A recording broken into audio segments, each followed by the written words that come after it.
नमस्कार दोस्तों, आप सबका स्वागत है अपने YouTube चैनल जी वर्ड क्लासेस पे। आज हम लोग समान हिंदी का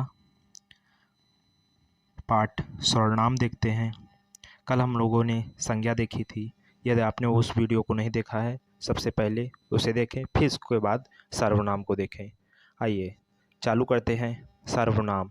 सर्वनाम किसे कहते हैं? यानी कि नाम के स्थान पर आने वाले शब्द को ही सर्वनाम कहते हैं। अर्थात हम लोगों ने पढ़ा था संज्ञा एक नाम है। नाम उसी के आगे हम लोग बात करते हैं सर्वनाम के बारे में। नाम के स्थान पर आने वाले शब्द को ही सर्वनाम कहते हैं। यानी जिस स्थान के स्थान पर सर्वनाम का प्रयोग हो उसे ही सर्वनाम कहते हैं। यानी संज्ञा के स्थान पर प्रयोग होने वाले शब्द को ही सर्वनाम कहते हैं। आइए हम लोग इसके बारे में विस्तार से पढ़ते हैं। सर्वनाम एक विकारी शब्द है। सबसे पहले हम लोग देखते हैं जो सर्वनाम है एक विकारी शब्द है। जैसे कल हम लोगों ने पढ़ा था संज्ञा भी एक विकारी शब्द है और सर्वनाम भी एक विकारी शब्द है, जो कि दो शब्दों सर्व प्लस नाम से मिलकर बना है, जिसमें सर्व के अर्थ हैं सब का और अर्थात सर्वनाम का शाब्दिक अर्थ है सबका नाम। यानी कि पूछा जाए सर्वनाम का शाब्दिक अर्थ क्या होता है, यानी आप लोग बताएंगे सबका नाम। सबका नाम ही सर्वनाम कहलाता है। आइए इसके बारे में इसकी परिभाषा पहले पढ़ते हैं कि इसकी परिभाषा क्या बताई जा रही है। इसकी सबसे सरल भाषा में बात करें परिभाषा की, तो संज्ञा के स्थान पर प्रयोग होने वाले शब्द को ही सर्वनाम कहते हैं। और उससे अच्छी भाषा में देखते हैं, जो शब्द पूर्वास पर संबंध से किसी भी संज्ञा के बदले आता है उसे ही सर्वनाम कहते हैं। अर्थात बात वही हुई कि संज्ञा के स्थान पर प्रयोग होने वाले शब्द को ही सर्वनाम कहते हैं। अब बात उठती है कि हम लोग संज्ञा के स्थान पर सर्वनाम का प्रयोग क्यों करते हैं। जैसे मान लीजिए कोई निबंध लिखना हो, अब उस निबंध में हम लोग कहते हैं राम एक अच्छा लड़का है, वह प्रतिदिन स्कूल जाता है। यहाँ पर वे जो लगा दिया वो सर्वनाम हो जाएगा। इसी के स्थान पर जैसे राम एक अच्छा लड़का है, राम प्रतिदिन स्कूल जाता है, राम प्रतिदिन प्रातः व्यायाम करता है। तो यहाँ राम राम राम की जो पुनरावृत्ति हो रही है, यहाँ पर वाक्य में शोभा नहीं दे रहा है, यानी कि पढ़ने में मज़ा नहीं आ रहा है। यानी कि संज्ञा के यानी कि राम के स्थान पर शब्द को जो प्रयोग करेंगे वही सर्वनाम कहलाएगा। जैसे कि राम एक अच्छा लड़का है, वे वे जो लगाए दे रहे हैं यहाँ पर सर्वनाम है। वे प्रतिदिन स्कूल जाता है, वे प्रातः व्यायाम करता है। तो यहाँ पर राम की पुनरावृत्ति को रोकने के लिए ही हम लोग वे शब्द का प्रयोग कर रहे हैं। अर्थात वे जो शब्द है ये सर्वनाम है। आइए इसके बाद देखते हैं सर्वनाम शब्दों का प्रयोग वाक्य में करने से वाक्य का अर्थ नहीं बदलता है। यानी सर्वनाम शब्द का प्रयोग करने से वाक्य में कोई भी बदलाव नहीं होता है, बल्कि वही अर्थ बना रहता है। यानी कि जो संज्ञा शब्द का प्रयोग करने पर वाक्य का अर्थ निकलता है, वैसा ही अर्थ सर्वनाम के प्रयोग पर भी निकलता है। यानी संज्ञा के स्थान पर जब सर्वनाम का प्रयोग कर दिया जाता है तो उसमें कोई भी बदलाव, यानी वाक्य में कोई भी प्रकार का बदलाव या अर्थ में किसी प्रकार का बदलाव नहीं होता है। यानी कि संज्ञा के स्थान पर जो वाक्य प्रयोग होता है उसे सर्वनाम तो कहते हैं, मगर उससे कोई भी वाक्य का अर्थ नहीं बदलता है। यानी एक बात याद रखने वाली सबसे पहली बात है कि संज्ञा के स्थान पर प्रयोग होने वाले शब्द जो होंगे उनसे वाक्य में कोई भी अर्थ परिवर्तन नहीं होगा। यहाँ तक आप लोग समझे। आइए इसके बाद की बात देखते हैं।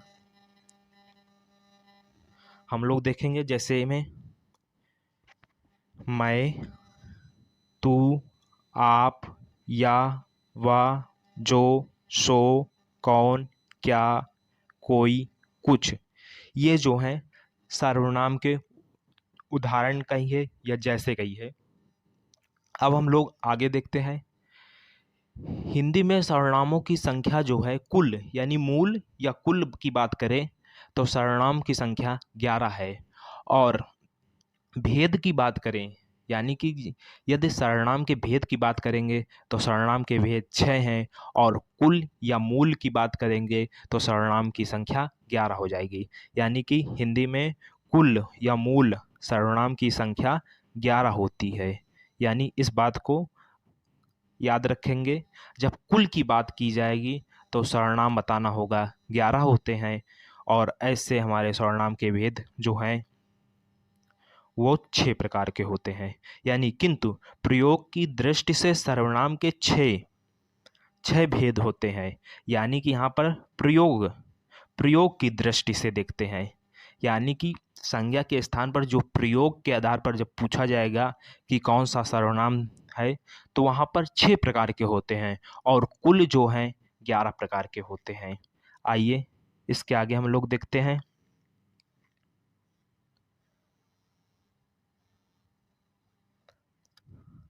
अब हम लोग वो 6 प्रकार के सर्वनाम देखते हैं। सबसे पहला होता है पुरुषवाचक सर्वनाम, दूसरा होता है निश्चयवाचक, और तीसरा होता है अनिश्चयवाचक, चौथा होता है संबंधवाचक सर्वनाम, पांचवा होता है प्रश्नवाचक सर्वनाम, छठा होता है निजवाचक सर्वनाम। आइए उनके कुछ उदाहरण देखते हैं। जैसे मैं, तू, तुम, आप, ये जो है पुरुषवाचक वाक्य के उदाहरण हो जाते हैं।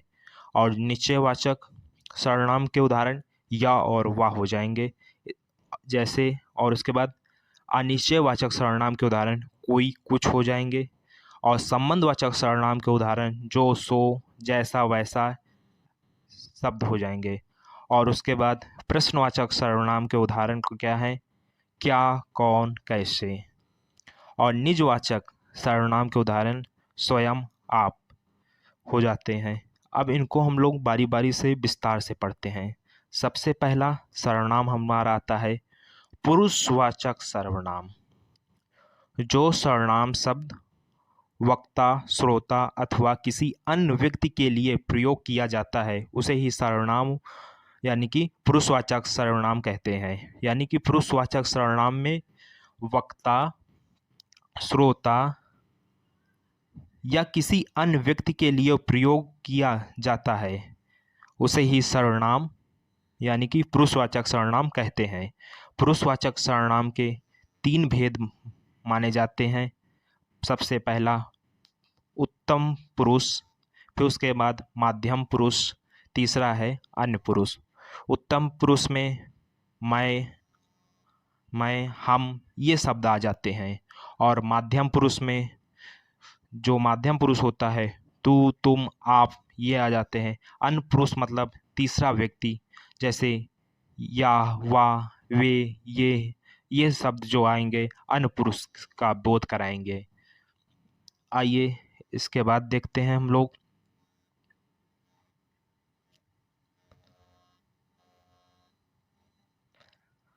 इसके उदाहरण से हम लोग और अच्छे से समझते हैं। जैसे मैं बनारस जा रहा हूँ, वाक्य में मैं जो है, मैं क्या होगा, मैं उत्तम पुरुष होगा। मैं, हम जो है बहुवचन हो जाएगा। हम शादी में जा रहे हैं, ये जो है ये उत्तम पुरुष के उदाहरण हो जाएंगे। जैसे तुम क्या करते हो जो ये है ये माध्यम पुरुष का उदाहरण हो जाएगा। आपको क्या पसंद है, वह मनुष्य नहीं देवता है, या मेरी पतंग है। ये सब जो है वह जो है वह मनुष्य नहीं देवता है, या अन्य पुरुषवाचक सर्वनाम हो जाएगा। आइए इसके आगे हम लोग देखते हैं। दूसरा सर्वनाम जो होता है हमारा निश्चयवाचक सर्वनाम, यानी कि निश्चितता का बोध कराने वाले शब्द को ही निश्चयवाचक सर्वनाम कहते हैं। यानी कि आइए इसकी परिभाषा हम लोग देखते हैं। सबसे पहले ऐसे सर्वनाम शब्द जो निकट या पास या दूर स्थित किसी व्यक्ति या वस्तु की ओर निश्चय पूर्वक संकेत करें उसे निश्चयवाचक सर्वनाम कहते हैं। यानी कि निश्चयवाचक सर्वनाम में संकेत जो संकेत होता है निश्चित करके बताया जाता है कि वे मोहन हैं, वे श्याम हैं। तो ये वे जो हैं ये निश्चय का बोध कराते हैं। इसके उदाहरण देखते हैं, जैसे में या और वाह। या और वाह जो है एक वचन है और ये और वे बहुवचन हो जाते हैं। निश्चय का बोध, निश्चितता का बोध कराने वाले सर्वनाम को ही निश्चयवाचक सर्वनाम कहते हैं। आइए इसके उदाहरण कुछ देखते हैं। जैसे वह मनुष्य नहीं देवता है। वह जो यहाँ पर आया है यह निश्चितता का बोध करा रहा। वह मनुष्य नहीं देवता है, यानी कि एक इंडिकेट, यानी कि संकेत किया जा रहा, वह मनुष्य नहीं देवता है। जैसे यह मकान मेरे भाई का है, यानी कि यह मकान जो है एक निश्चित निश्चित पॉइंट यानी संकेत किया जा रहा है, यह मकान मेरे भाई का है। यह और वह निश्चितता का बोध कराते हैं, यानी संकेत संकेत का बोध कराते हैं। और जो एकदम दृढ़ता से बताया जाए, या और वह जो है निश्चयवाचक सर्वनाम है। आइए इसके आगे हम लोग देखते हैं।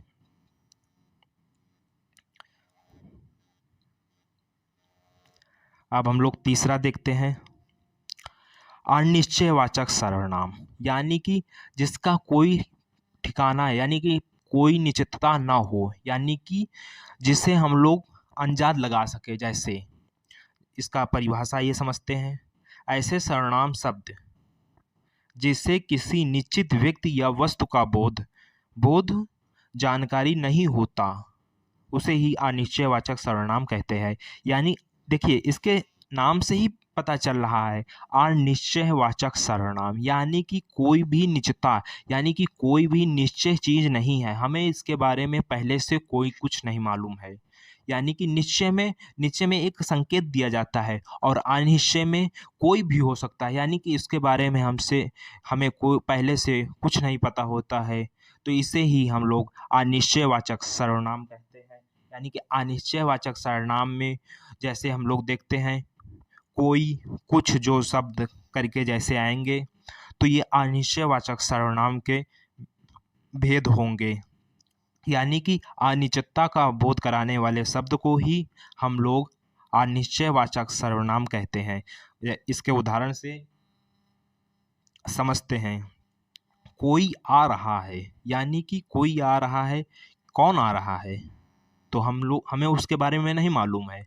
वो देखिए राम हो सकता है, श्याम हो सकता है, ये आपके पिताजी हो सकते हैं, माताजी हो सकती हैं, कोई भी हो सकता है। यहाँ पर कोई आ रहा है, यानी कि कोई कोई जो है अनिश्चितता का बोध करा रहा है, यानी कि कोई भी हो सकता है, अनजान व्यक्ति भी हो सकता है, जाना पहचाना व्यक्ति हो सकता है, आपका मित्र साथी कोई भी हो सकता है। यानी कि यहाँ पर एक निश्चय का बोध नहीं हो रहा है, तो इसीलिए हम लोग यहाँ पर अनिश्चयवाचक सर्वनाम कहते हैं। और जैसे कुछ खाने को दो, यानी कुछ भी, यानी कि यदि कोई भूखा व्यक्ति है वो कहता है कुछ खाने को दो, यानी कुछ में आपके पास जो भी कुछ है यानी उसे दे दीजिए।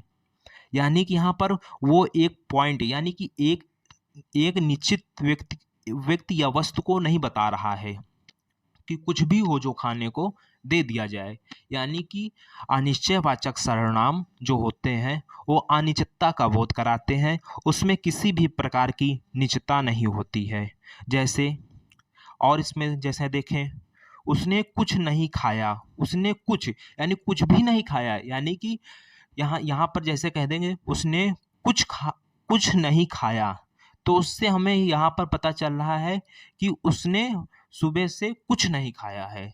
तो यानी कि अनिश्चितता का बोध हो रहा है। जैसे इसके और उदाहरण बन जाएंगे, जैसा ना हो कि कोई आ जाए, यानी कि ऐसा ना हो कि कोई आ जाए, यानी कि कोई यहाँ पर कि कोई भी आ सकता है। तो इसके कई उदाहरण बन जाएंगे। इसको हम लोग जैसे यानी कि कोई और कुछ के माध्यम से समझेंगे तो आसानी से हम लोग समझ सकते हैं कि इसमें देखिए कोई ट्रिक लगाने की जरूरत नहीं है, आप इसके नाम से ही समझिए, अनिश्चय अनिश्चयवाचक सर्वनाम, यानी कि जिससे निश्चितता का बोध ना हो उसे ही हम लोग अनिश्चयवाचक सर्वनाम कहते हैं। जैसे इसके पहले हम लोगों ने देखा था निश्चयवाचक सर्वनाम, यानी जिससे निश्चितता का बोध हो, यानी कि जिसे संकेत दे के कहा जाए तो उसे ही हम लोग निश्चयवाचक सर्वनाम कहते हैं। आइए इसके बाद हम लोग देखते हैं संबंधवाचक सर्वनाम, यानी कि ऐसा सर्वनाम जिससे संबंध का बोध हो।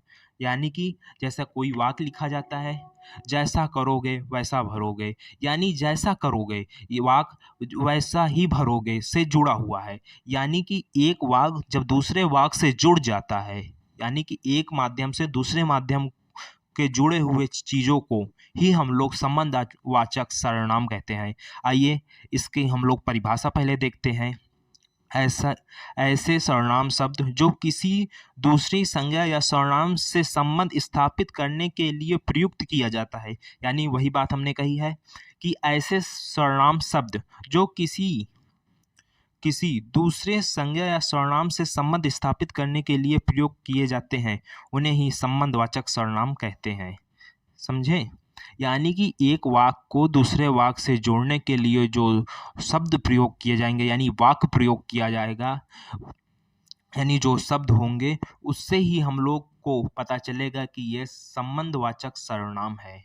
यानी कि संज्ञा या सर्वनाम से स्थापित किए जाने वाले शब्द को ही हम लोग सर्वनाम कहते हैं। आइए इससे जैसे में देखते हैं। जो सो, जैसा वैसा, जिसकी उसकी, यानी जो सो, जैसा वैसा, जिसकी उसकी, जो ये शब्द हैं, इनसे ही हम लोगों को पता चलेगा कि ये संबंधवाचक सर्वनाम है। आइए इसके कुछ उदाहरण देखते हैं।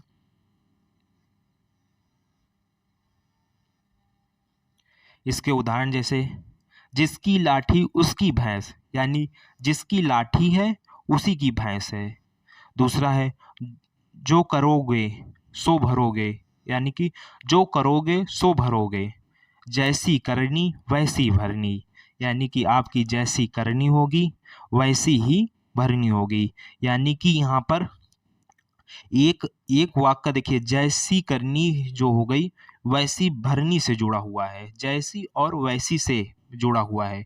जैसा काम वैसा दाम, यानी कि जैसा काम वैसा ही दाम जो है संबंधवाचक सर्वनाम होते हैं। यानी हम लोगों ने देखा है जिस सर्वनाम से वाक्य में दो वस्तुओं अथवा व्यक्तियों का संबंध स्थापित हो उसे ही संबंधवाचक सर्वनाम कहते हैं। समझ गए? यानी कि जिससे दो शब्दों, यानी कि दो वस्तुओं अथवा व्यक्तियों का संबंध स्थापित करने वाले शब्द को ही संबंधवाचक सर्वनाम कहते हैं। आइए इसके आगे हम लोग देखते हैं।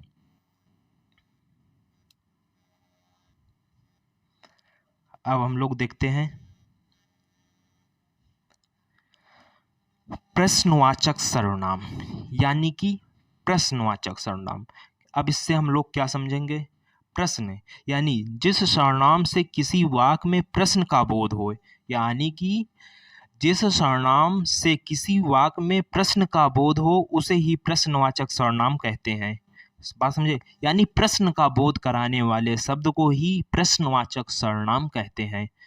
आइए इसकी परिभाषा देखते हैं। जो सर्वनाम शब्द संज्ञा के स्थान पर तो आते ही हैं, किंतु वाक्य को प्रश्नवाचक बनाते हैं, उन्हें प्रश्नवाचक सर्वनाम कहते हैं। अर्थात जिन सर्वनाम शब्दों से किसी प्रश्न का बोध हो उसे ही प्रश्नवाचक सर्वनाम कहते हैं। यानी कि प्रश्न का बोध कराने वाले शब्द को ही हम लोग प्रश्नवाचक सर्वनाम कहते हैं। आइए इसको देखते हैं, जैसे से देखते हैं। पहले इसके जैसे देखते हैं। क्या, कौन, कैसे, यानी क्या, कौन, कैसे। प्रश्नवाचक वाक्य में अंत में प्रश्नवाचक चिन्ह लगा होता है।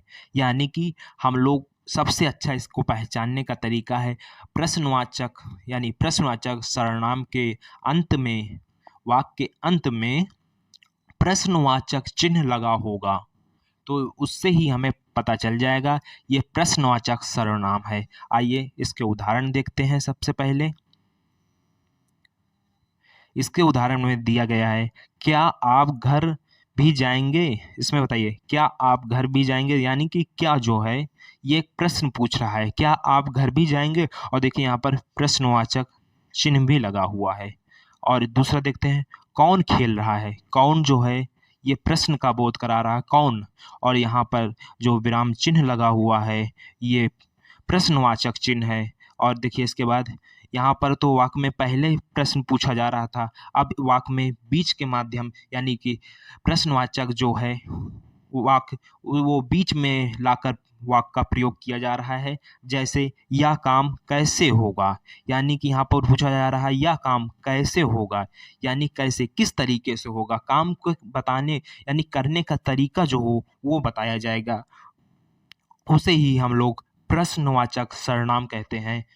और जैसे इसके उदाहरण देखते हैं, वह क्या चाहता है, यानी कि वह क्या चाहता है बताना है। फिर और देखते हैं इसके बाद, यह कौन है, यह कौन है जो मुझे नहीं जानता, यानी कि बताना है यह कौन, कौन पूछ रहा है कि ये कौन है जो मुझे नहीं जानता। तो यहाँ पर इस प्रकार के वाक्य जो हो जाएंगे प्रश्नवाचक सर्वनाम हो जाएंगे। आइए इसके बाद हम लोग अब इसके बाद महत्वपूर्ण एक ठो प्रश्न यानी कि सर्वनाम है उसे हम लोग अच्छे से समझते हैं, यानी कि निजवाचक सर्वनाम। यानी कि इसको हम लोगों को समझने के लिए थोड़ा सा अच्छे से समझना होगा, क्योंकि इसमें लड़कों को कन्फ्यूजन हो जाता है कि ये अन्य पुरुष का यानी अन्य पुरुष का उदाहरण है, यानी कि अन्य पुरुष का उदाहरण है कि या निश्चयवाचक सर्वनाम का उदाहरण है।